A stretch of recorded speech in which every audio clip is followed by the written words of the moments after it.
বিসমিল্লাহির রহমানির রহিম। আসসালামু আলাইকুম ওয়া রাহমাতুল্লাহি ওয়া বারাকাতুহু।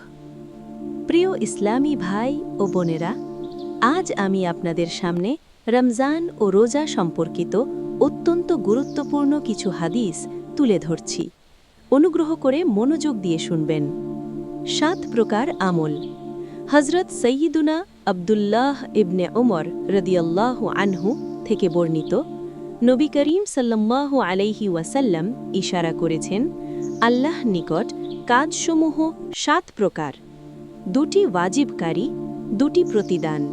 সেগুলোর মতোই একটা আমলের প্রতিদান সেটা 10 গুণ বেশি, একটা আমলের প্রতিদান 700 গুণ পর্যন্ত, আর এক আমলের প্রতিদান তেমনি যেটার সওয়াব আল্লাহ তাআলা ব্যতীত অন্য কেউ জানে না।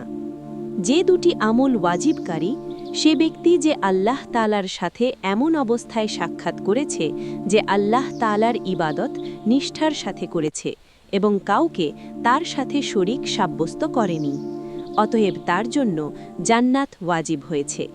আর যে আল্লাহ তাআলার ইবাদত এমন অবস্থায় করেছে যে কাউকে শরীক সাব্যস্ত করেছে, মানে শিরক করেছে, তার জন্য দুঃখ ও যন্ত্রণা দুজখ রয়েছে। আর যে ব্যক্তি একটা গুনাহ করেছে সে একটা গুনাহের শাস্তি পাবে। আর যে ব্যক্তি শুধু সৎ কাজের ইচ্ছা করেছে তাহলে একটা নেকির সওয়াব পাবে।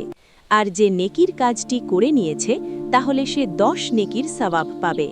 তাছাড়া যে ব্যক্তি আল্লাহ তাআলার রাস্তায় আপন সম্পদ দান করেছে, তখন তার সেই দানকৃত সম্পদ মাত্র একটা দিরহামকে 700 দিরহামে বৃদ্ধি করা হবে। রোজা আল্লাহ তাআলার জন্য, তা পালনকারীর সওয়াব আল্লাহ তাআলার নিকট, তা পালনকারীর সওয়াব আল্লাহ তাআলা ব্যতীত অন্য কেউ জানে না।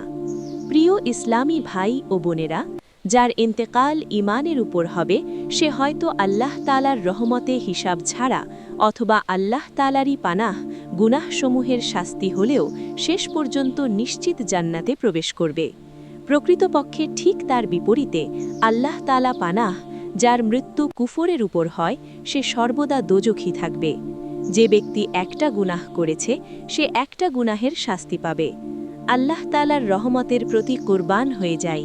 শুধু নেকির নিয়ত করলেই একটা নেকির সওয়াব পাওয়া যায়, আর নেকি সম্পূর্ণ করে নিলে সওয়াব 10 গুণ। আল্লাহ তাআলার পথে ব্যয়কারীর সওয়াব 700 গুণ। এবং রোজাদারের কত বড় মর্যাদা যে তার সওয়াব সম্পর্কে আল্লাহ তাআলা ব্যতীত অন্য কেউ জানে না। অসংখ্য প্রতিদান। হযরত সৈয়দুনা কাবুল আহবার রাদিয়াল্লাহু আনহু থেকে বর্ণিত, তিনি বলেন, কিয়ামতের দিন একজন আহ্বানকারী বলে আহ্বান করবেন, প্রতিটি আমলকারীকে তার আমলের সমান সওয়াব দেওয়া হবে, কুরআনের জ্ঞানীগণ ও রোজাদারগণ ব্যতীত। তাদেরকে অফুরন্ত ও হিসাব ছাড়া সওয়াব দান করা হবে। প্রিয় ইসলামী ভাইয়েরা বোনেরা, দুনিয়ায় যেমন বীজ বপন করবেন তেমনই ফসল পাবেন। আলেমগণ রাহমাতুল্লাহ তাআলা আলাইহি এবং রোজাদারগণ অত্যন্ত সৌভাগ্যবান। কিয়ামতের দিন তাদেরকে অসংখ্য প্রতিদান দান করা হবে। জাহান্নাম থেকে দূরে। সাইয়্যিদুনা আবু সাঈদ খুদরি রাদিয়াল্লাহু আনহু থেকে বর্ণিত, আমাদের প্রিয় নবী হযরত মুহাম্মদ সাল্লাল্লাহু আলাইহি ওয়াসাল্লাম ইরশাদ করেছেন, যে ব্যক্তি আল্লাহ তাআলার পথে একদিন রোজা রাখবে, আল্লাহ তাআলা তার চেহারা জাহান্নাম